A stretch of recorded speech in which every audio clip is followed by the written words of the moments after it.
Cinema ఇండస్ట్రీలో ఎప్పుడు ఎలాంటి కాంబో సెట్ అవుద్దో ఊహించడం చాలా కష్టం. స్టార్ మెటీరియల్ అనేది ఎంత కీ పాయింట్ అయినా కూడా సక్సెస్ రేట్ అనేది ఎంత కీలకమైన కొన్నిసార్లు పరిస్థితులకు తగ్గట్టు పోక తప్పదు.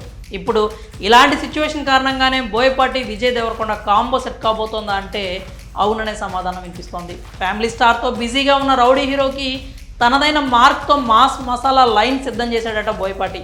ఇంకొన్ని రోజుల్లో హీరోకి నెరేషన్ ఇవ్వబోతున్నట్లు టాక్. ఆల్మోస్ట్ ఈ కాంబో సెట్ అయిపోయింది.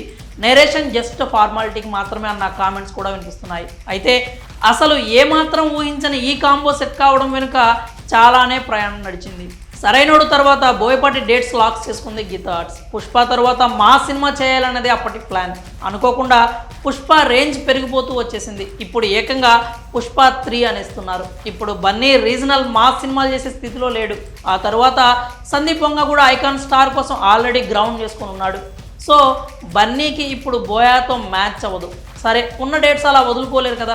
అందుకే ఈ మాస్ డైరెక్టర్తో మంచి కథ రెడీ చేయించారు. హీరో కోసం గత నెల రోజులుగా తెగ ప్రయత్నాలు చేశారు. హీరోలంతా మైత్రి, peoples media factory, Dil Raju దగ్గర బిజీగా ఉన్నారు. అరవింద్ మెగా కాంపౌండ్లో ట్రై చేద్దాం అనుకుంటే అక్కడ బోయ మాస్ని తట్టుకునే స్టార్స్ ఇప్పుడు ఖాళీగా లేరు.